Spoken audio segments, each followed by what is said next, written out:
Informações vindas da Espanha dão conta de que o Flamengo está muito próximo da contratação do zagueiro Domingos Duarte, o português de 28 anos, chegaria ao rubro-negro por cerca de 2 milhões, entre 2 e 3 milhões de euros.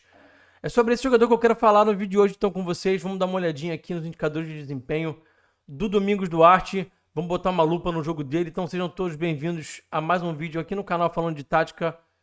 Deixa o like, se inscreve no canal. A vinheta é muito rápida mesmo. Na volta, vamos falar de Domingos Duarte. Vamos falar de tática?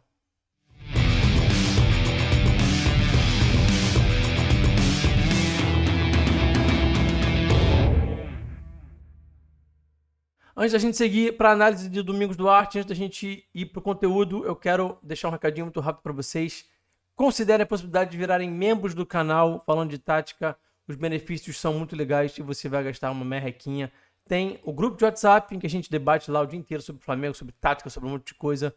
E o nível do debate é altíssimo, muito legal mesmo. Tem também a transmissão tática que eu faço durante os jogos do Flamengo em tempo real, comentando ali, fazendo meus comentários sobre o que eu estou enxergando que está acontecendo taticamente nas partidas, tá? Então, clica aqui em Seja Membro, vem fazer parte dessa família que está crescendo e que tá muito legal. Fechado? Vamos lá então falar do Domingos. Vamos fazer então primeiro as imagens, vamos olhar para o campo e bola, vamos olhar para o jogo. No final a gente vai abordar aqui algumas estatísticas desse atleta que estaria muito próximo do Flamengo. Então vamos nessa.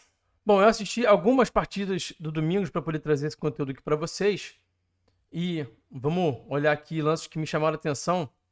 O primeiro deles é uma demora aqui para ler uma bola descoberta. Acho que ele não tem uma boa leitura de bola descoberta e que é um probleminha também, um defeitinho ali.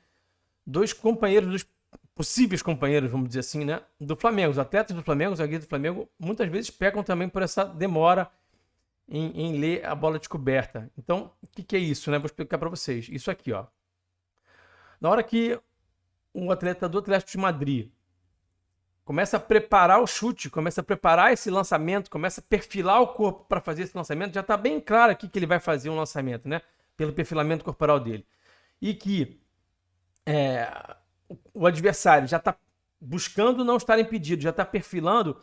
Primeiro, o Domingos demorou para ler o movimento do adversário, para se colocar na linha para não ficar impedido.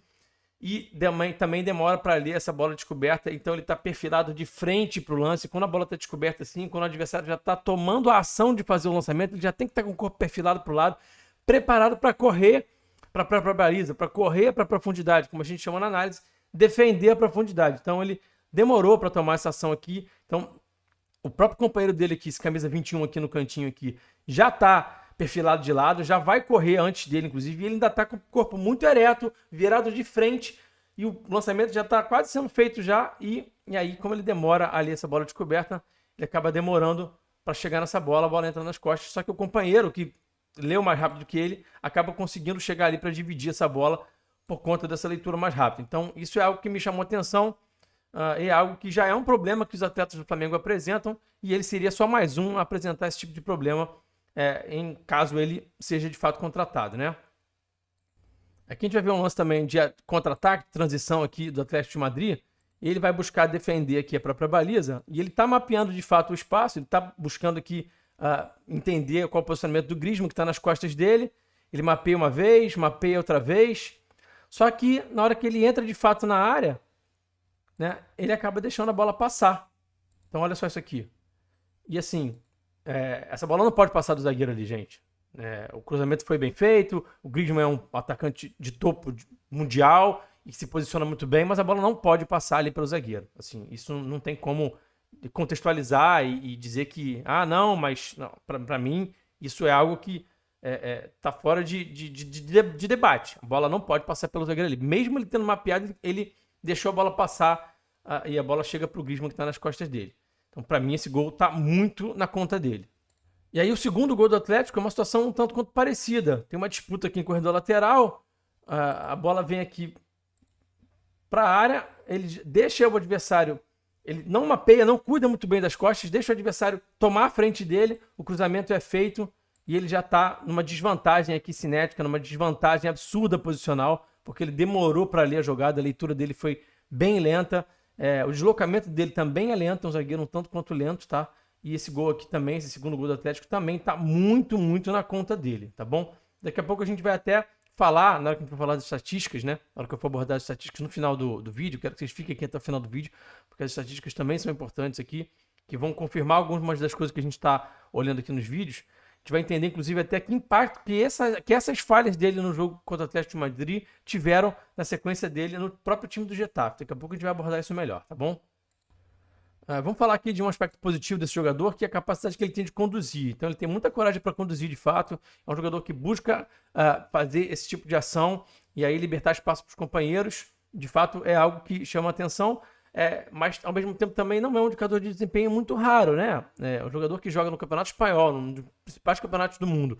Ele meio que tem a obrigação de ter esse tipo de ação aqui. Mas de fato ele apresenta isso aqui em bom nível, ele conduz com muita coragem e busca depois diagonais longas, variar corredor, uma diagonal um pouco mais rasa, um pouco mais tensa, para poder encontrar o adversário, o companheiro numa boa situação e dificultar a vida do adversário, que tem menos tempo de chegar nessa bola para abordar o companheiro do Domingos, tá? A gente vai ver mais uma situação aqui também dele conduzindo e, de fato, ele vai bem aqui nesse tipo de situação e, de novo, ele vai buscar uma bola longa, dessa vez ele vai buscar aqui direto no camisa 9, né? Ele vai tentar aqui direto uma situação de cruzamento na área. E aí até uma disputa aqui, quase que sai um gol do Getafe. Esse atleta vem sendo cogitado aqui no Flamengo, né, como uma possível contratação desde sábado, né? O The Athletic, a publicação de muita credibilidade lá da Inglaterra, foi o primeiro veículo a comentar sobre essa possibilidade. Depois, muitos outros veículos, muitos outros jornalistas, da Espanha inclusive, falaram sobre essa possibilidade e agora parece que está bem perto. E aí já se falou bastante sobre o atleta e se falou sobre a questão dos duelos aéreos, né? De fato, ele tem uma porcentagem interessante dos duelos aéreos, é um atleta alto, mas a gente tem que contextualizar um pouquinho, às vezes, alguns números, tá? Então, alguns duelos aéreos que ele, na estatística, vai aparecer como ganho, para mim, não é ganho. Então, isso aqui é uma dificuldade que também é uma dificuldade apresentada pelos jogadores do Flamengo, tá? E ele seria mais um a apresentar essa mesma dificuldade. Então, nesse contexto, né, de trazer um jogador que pode apresentar as mesmas dificuldades dos jogadores que já estão lá, me acende uma luz bastante de alerta. E eu vou elaborar isso um pouco melhor na hora que eu for, obviamente, concluir aqui o vídeo e dar minhas impressões finais. Vamos falar um pouquinho mais objetivamente aqui sobre a questão dos indicadores, que é a dificuldade que ele tem de direcionar a rebatida. Então, ele tem aqui, olha só, um companheiro livre aqui, esse camisa 4 aqui, tá? Ele tem um outro companheiro aqui bastante livre, com bastante tempo e espaço, tá vendo? Sem nenhum adversário próximo aqui. E ele tem essa bola bem limpa para ele, a bola não tá vindo muito alta, ele não tá muito pressionado, ele não tem uma marcação muito próxima dele, então ele tem que conseguir direcionar essa rebatida, tá? E aí ele acaba fazendo essa rebatida muito alta para uma bola em disputa, tá? Quando ele tem essa bola em disputa, quando essa bola vem muito alta, né, que é mais difícil, a bola sobe muito, é mais difícil de você ter precisão quando a bola sobe muito, quando ela vem muito de longe, né, ela vem muito forte também, é mais difícil você ter precisão. Não era o caso aqui e não é o caso em diversas situações. Eu vou até mostrar mais situações aqui para vocês do Domingos, da dificuldade que ele tem em relação a isso, né? Isso é algo que, em relação ao modelo de jogo do Flamengo, me preocupa bastante. O Flamengo é um time que enfrenta muitos times que vão forçar a bola longa, que vão forçar esse jogo de imposição, vão forçar um jogo de muita disputa física, né? Os zagueiros do Flamengo tem que ter uma boa capacidade de direcionar essa rebatida, porque o adversário dá o chutão para tentar um contra-ataque, tentar esse tipo de disputa. E aí, para o Flamengo poder manter a posse de bola, precisa que os seus zagueiros direcionem bem essa rebatida para poder manter a posse de bola e continuar amassando ali o adversário, continuar empurrando o adversário para trás, continuar naquela predominância tática, psicológica e territorial, né? Então, se o zagueiro não faz isso, ele deixa de entregar algo muito importante para o modelo de jogo do Flamengo, para o contexto de Flamengo, certo? Então, vamos olhar aqui mais algumas situações. Aqui uma situação que ele fica no 1 contra 1 e também não me agradou aqui a postura corporal dele no ser 1 contra 1, muito ereto, não está com os pés colocados da forma como tem que ser, os pés não estão próximos, muito cruzados, né? Entregou, de alguma forma induziu o setor menos perigoso para o adversário, mas mesmo assim ainda não me agradou aqui toda a postura corporal dele aqui nesse 1 contra 1, aqui os pés bem cruzados, tá vendo? Então se o adversário consegue mudar de direção rápido, ele tem que girar no próprio eixo, não tá da forma como a gente entende que é o ideal aqui, quando a gente vai analisar jogadores, né? Então não me agrada, tá? Aqui a gente vai ver o Domingos deixando de fazer um passe um pouco mais difícil, tá? Isso também é algo que me chama atenção. de novo, né? Se a gente pensar no modelo de jogo do Flamengo, a gente olhar para o que o Flamengo demanda hoje, né? Demanda de jogadores que vão tentar buscar o passe mais difícil, que vão tentar fazer o time progredir. E aí o Domingos muitas vezes opta pelo passe até mais fácil. Então, se ele temporiza um pouquinho, o que é temporizar, né? Se ele espera um pouquinho mais, esse atleta que está destacado aí na imagem, fazer esse movimento para o lado, para poder ser uma opção de passe, ele consegue achar esse passe um pouco mais vertical. O companheiro dele já gira e joga, já tem uma situação de mais ataque à última linha, de mais agressividade. Ele busca o passe para o lado, ele opta pela opção mais fácil aqui, né? E isso aqui é só um exemplo de muitos que eu vi analisando aqui os jogos do Domingos Duarte, tá bom? E estou trazendo aqui para poder exemplificar um pouquinho do que eu entendo aqui. Aqui, mais uma vez, ó, ele vai ter uma situação de disputa. A bola tá fácil, tá vendo? A bola já quicou, a bola não tá alta, não tá vindo de longe, a bola tá tranquila ali. Ele tem até uma certa pressão ali do adversário, mas ele tem como matar essa bola no peito e dar um passe pro companheiro mais próximo. Ele tem duas opções aqui mais avançadas aqui de direcionamento dessa cabeçada e ele não consegue fazer mais uma vez, tá vendo? Isso me chama bastante atenção. Isso é algo que, na minha visão, é algo que preocupa em relação ao encaixe com o modelo de jogo do Flamengo, tá? Aqui uma disputa aérea, ele consegue ganhar e mais uma vez ele não vai conseguir direcionar para o companheiro. Ele até tenta, ele até percebeu qual é o companheiro que está mais livre e aí por uma limitação técnica mesmo, uma dificuldade técnica que ele tem de não conseguir fazer com a força certa, na direção certa, ele acaba errando esse direcionamento aqui da cabeçada, tá? Então o jogador muitas vezes ele tem uma limitação de leitura, às vezes ele tem uma limitação técnica, às vezes ele tem uma limitação até de confiança no próprio jogo, limitação psicológica, e o Domingos acaba apresentando um pouquinho delas, especialmente as duas primeiras, né? A limitação de leitura e limitação técnica, e aí eu acho que isso é um problema, tá? Vamos olhar aqui mais alguns lances para a gente ir um pouquinho para as estatísticas e fechar esse vídeo, tá? Aqui uma defesa da profundidade, ele tá aqui defendendo a profundidade, né? A bola chega aqui para ele e aqui, de novo, né? Algo que de fato me preocupa, né? Ele tem a opção de fazer esse passe lá pro goleiro, o goleiro não está marcado, não está pressionado e ele faz esse passe aqui pro lado, né? De novo, né? É algo que me preocupa em relação ao que o Flamengo pretende como time, né? Vai fazer esse passe pro lado aqui, vai perder a posse de bola, vai entregar a posse de bola de novo pro adversário, né? Tendo a opção de fazer espaço para o goleiro, né? Goleiro com bastante tempo e espaço ali, sem uma pressão, e ele joga essa bola para fora, né? O nível que o Flamengo exige hoje também de zagueiro é um zagueiro que possa tomar esse tipo de decisão de fazer o passe ali para o goleiro, né? E não jogar a bola para fora e devolver a posse de bola para o adversário, tá? Aqui a gente vai ver também mais uma situação que me chama a atenção, é o que eu espero de um zagueiro que atue no Flamengo hoje. É que ele busque eventualmente esse passe aqui um pouco mais difícil, né?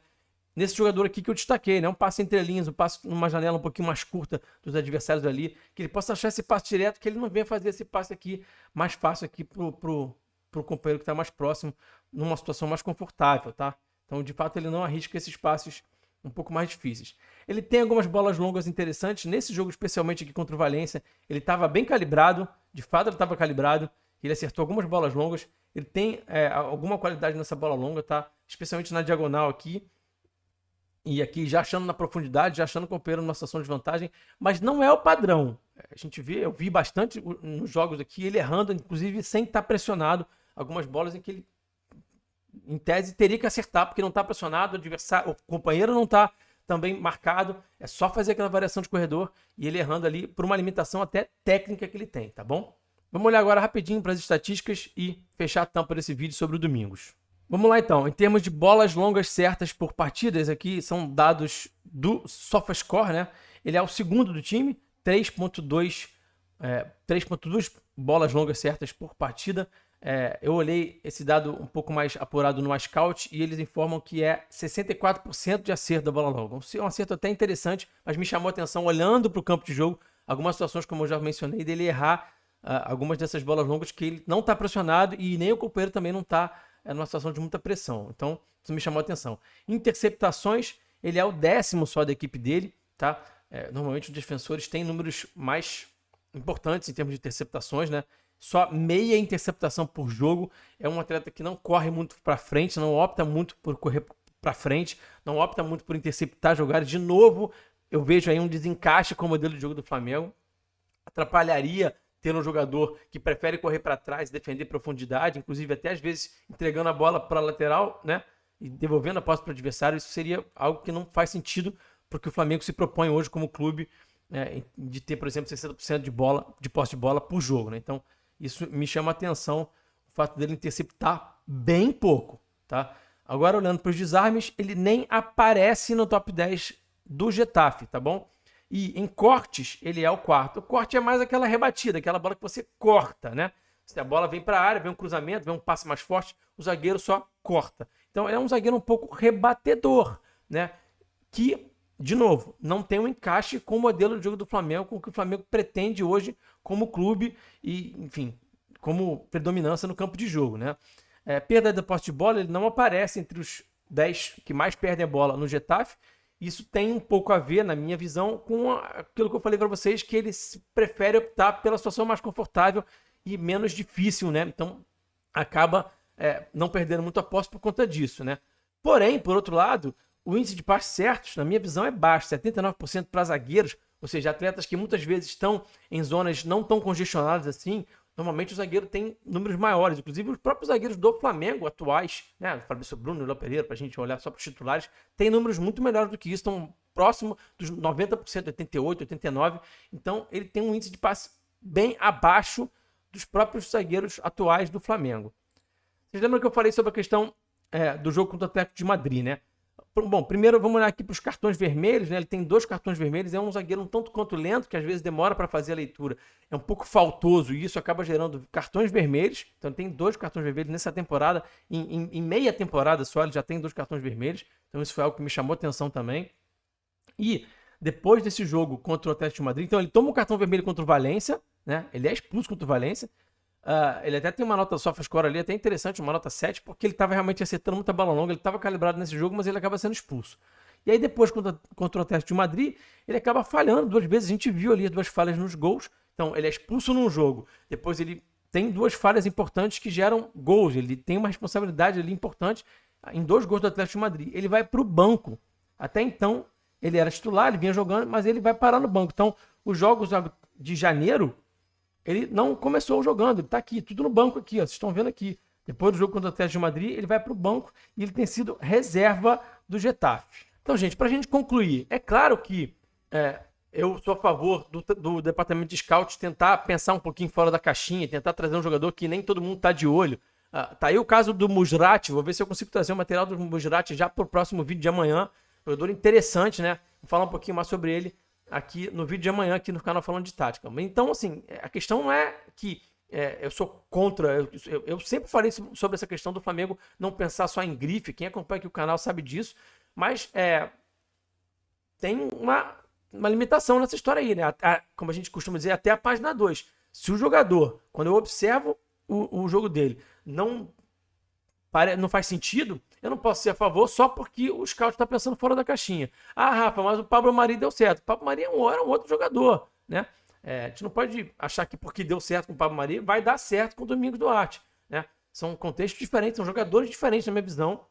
Então, assim, quando a gente olha, para indicadores de desempenho dos atletas, a gente vai avaliar o quê? Quem a gente vai avaliar, né? Se ele tem algum indicador de desempenho que é muito raro, que é muito diferente, isso chama atenção. Então, se ele faz alguma coisa que é muito rara, que é muito difícil de fazer, uma bola longa muito, muito difícil, ou ele tem uma ambidestria muito alta, ou uma capacidade de antecipação muito diferente, intercepta muito, se tem alguma coisa que ele faz que é muito diferente, ou se tem algum indicador de desempenho que não é tão raro assim, que é mais comum para zagueiro, mas que ele apresenta num nível muito alto, isso também chama atenção. Capacidade de desarmar armando, ou sei lá, se ele consegue direcionar muito bem essa rebatida, ou algum outro indicador de desempenho, que não é tão difícil assim de achar, mas que ele entrega num nível muito alto, a imposição física, por exemplo. Isso também chama atenção, isso pode gerar uma situação que ele vai entregar algo interessante para o clube. No caso do Domingos Duarte, na minha observação, ele não apresenta nem uma situação nem a outra, entendeu? Então, por isso que eu acho que não faz sentido. Rafa, seria só para compor elenco. Mesmo assim. Rafa, é barato. Mesmo assim. Não faz sentido o Flamengo trazer um jogador que não tem nenhum encaixe com o modelo de jogo, não tem nenhum encaixe com o que o Flamengo se propõe a fazer hoje, taticamente, dentro de campo, mesmo que seja barato, tá? Mesmo que seja para compor elenco. Então, essa é a minha visão. E ainda tem a questão dos estrangeiros. Então, o Flamengo está na beira aí de estourar a cota de estrangeiros. Então, também seria uma preocupação, trazer um jogador que não seria nada demais, né? Que não faz nem muito sentido trazer um jogador, na minha visão, para ainda por cima arriscar estourar essa quarta de estrangeiro, seria mais aí um asterisco nessa contratação aí, nessa possível contratação do Domingos. Então, de fato, tá me chamando a atenção, o Flamengo tá tão perto dessa contratação como estão dizendo, e volto a dizer, para mim, não faz sentido. Beleza? Espero que vocês tenham gostado desse vídeo. Deixa o like, se inscreve no canal. Obrigado mais uma vez pela parceria e pela audiência aí. Vira membro do canal, hein? Tá bom? Até o próximo vídeo. Tamo junto, forte abraço. Fui, valeu!